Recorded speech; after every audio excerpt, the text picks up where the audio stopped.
Hello friends, రేపటి complete episode ఇప్పుడు ఈ వీడియోలో చూడండి. ఏంటి, ఎందుకు నమ్మట్లేదు లహరి? నా పేరు మహేష్ అని చెప్పాను కదా. నీకంత డౌట్ అనిపిస్తే చెప్పు, మీ అమ్మకి ఫొటోస్ పంపుతాను. అర్థమైందా? ఇక లహరి కోపంతో, ఏంటి ఎక్కువ మాట్లాడుతున్నావు? క్యాష్ ఇవ్వమన్నావు కదా, 2 లక్షలు ఇచ్చాను. మరి ఫొటోస్ పంపుతా అని బ్లాక్మెయిల్ చేస్తున్నా?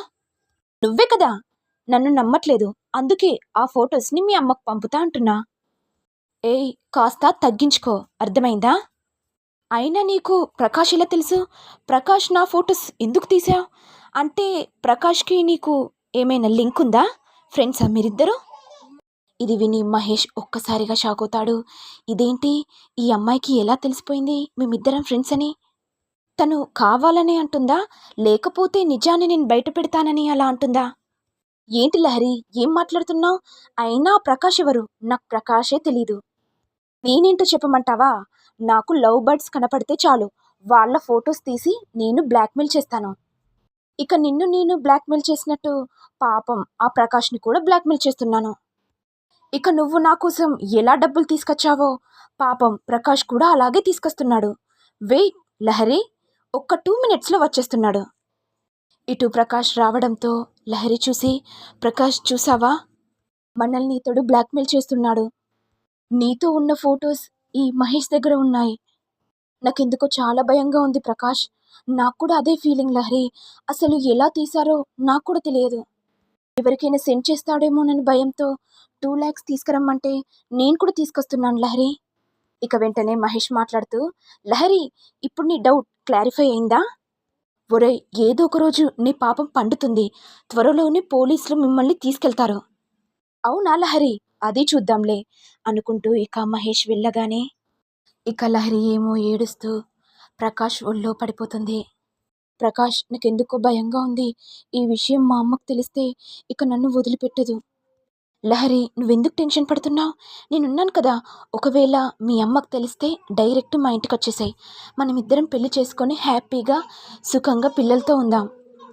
కానీ ఇలా చేయడం కరెక్ట్ కాదు కదా ప్రకాష్. మరి నువ్వు నన్ను వదిలిపెట్టి వేరే అబ్బాయిని పెళ్లి చేసుకుంటావా? ఏంటి ప్రకాష్, ఏం మాట్లాడుతున్నావు? నువ్వేనా ప్రపంచం.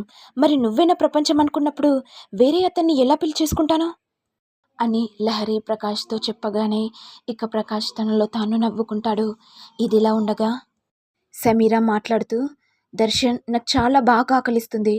ఎక్కడైనా హోటల్ ఉంటే ఆపేసేయి. అయ్యో సమీరా, నువ్వు ఇంతలా చెప్పన్నా తప్పకుండా ఆపిస్తాను. ఇక సమీరా దర్శన్ హోటల్ కాడ దిగగానే ఇక శరణ్య కూడా దిగుతుంది. ఏంటి శరణ్య, తోకలాగా నా వెనకాలనే వస్తావా?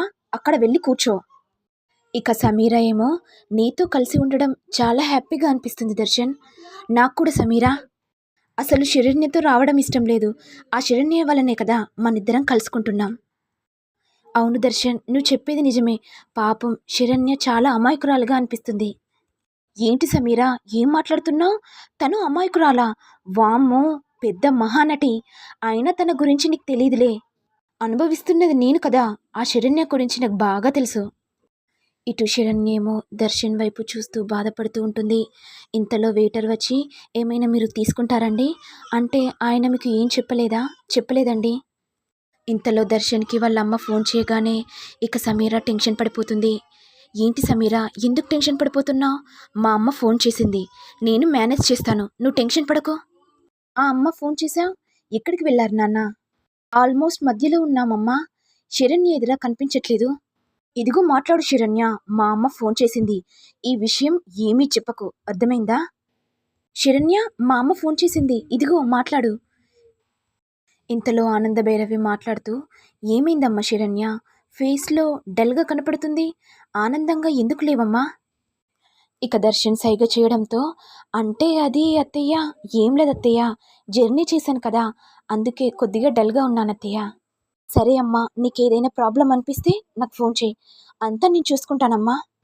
సరే అత్తయ్య, మీ ఆరోగ్యం జాగ్రత్త. నేను జాగ్రత్తగా ఉంటానమ్మా. నువ్వు దర్శన్తో ఎంజాయ్ చేసిరా అమ్మా, సరేనా శరణ్య? అలాగే అత్తయ్య. ఇక దర్శన్ కోపంతో శరణ్య దగ్గర ఉన్న ఫోన్ని తీసుకొని, ఏంటి శరణ్య, సమీర నా దగ్గర ఉన్న విషయం చెప్దామనుకుంటున్నావా? నాతో ఆడుకుంటున్నావు. ఇప్పుడు నా జీవితాన్ని కూడా ఆడుకోవాలనుకుంటున్నావా? నా సంతోషాన్ని దూరం చేయాలనుకుంటున్నావా? చెప్పు శరణ్య. ఏంటండి? ఏం మాట్లాడుతున్నారు? అయినా నేనేం చేశానండి? మీ సంతోషాన్ని నేనెందుకు దూరం చేస్తానండి? మరి నువ్వు నన్ను కట్టుకున్నందుకు నా సంతోషమే పోయింది కదా! అందుకే నీతో హనీమూన్ ట్రిప్‌కి వెళ్ళాలనిపించట్లేదు. అందుకే సమీరని కూడా తీసుకొచ్చాను. ఈ ప్లాన్ వేసింది కూడా నా సమీరే. అర్థమైందా? నువ్వు ఒక మూలన పడిండు. మేము ఎలా చెప్తే అలా చెయ్యి. అర్థమైందా? ఈ వారం రోజులు నేను సమీరాతో ఎంజాయ్ చేస్తాను. నేను సంతోషంగా ఉండడం నీకు ఇష్టమే కదా శరణ్య? అలా అయితే ఈ విషయాన్ని మా అమ్మకు ఎట్టి పరిస్థితుల్లో చెప్పకూడదు. ఒకవేళ చెప్పావనుకో, ఈ దర్శన్ అనేవాడే ఉండడు. పైకే పోతాడు. అర్థమైందా? ఏంటండి? ఏం మాట్లాడుతున్నారు? ఇంకోసారి అలాంటి మాటలు మాట్లాడకండి. మీ సంతోషమే నా సంతోషం అనుకుంటూ శరణ్య బోరున ఏడ్చేస్తుంది. ఇటు దర్శన్, సమీర ఏమో నవ్వుకుంటూ ఒకరినొకరు తినిపించుకుంటూ ఉంటారు. ఇదంతా చూడలేక శరణ్య కారులో కూర్చుంటుంది. ఇంతలో సమీర వచ్చి, ఏంటి శరణ్య, మమ్మల్ని చూసేశావా? దర్శన్ నా కోసం గోరుముద్దలు ఎలా పెడుతున్నాడో నువ్వు చూసేశావు కదా! నీకు కళ్ళమంట కలిగింది కదా! మరి నువ్వు దర్శన్ని పెళ్లి చేసుకున్నప్పుడు నాకెంత ఒళ్ళు మండుద్ది. పెళ్లి చేసుకున్నది నిన్నేమో, సంసారం చేసేది నాతోనే. పాపం శరణ్య, అసలు నిన్ను చూస్తుంటే అమాయకురాలివి అనుకోవాలనో, లేకపోతే అన్నీ తెలిసిన దానివి అనుకోవాలనో అర్థమే కావట్లేదు. అలా అంటుంటే శరణ్య కోపంతో సమీర చెంప పగలగొట్టి, ఏయ్, ఏం మాట్లాడుతున్నావే? ఆయన మాట ప్రకారం నేను మౌనంగా ఉన్నాను. ఆయన సంతోషమే నా సంతోషం అనుకున్నాను.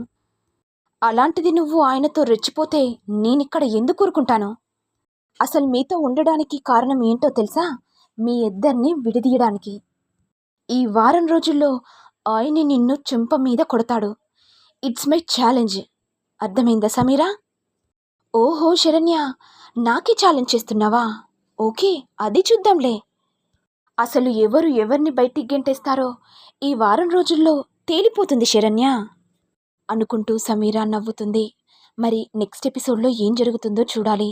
మరి మీకు వీడియో కనుక నచ్చినట్లయితే లైక్ చేయండి, షేర్ చేయండి, సబ్స్క్రైబ్ చేయండి. Thank you all.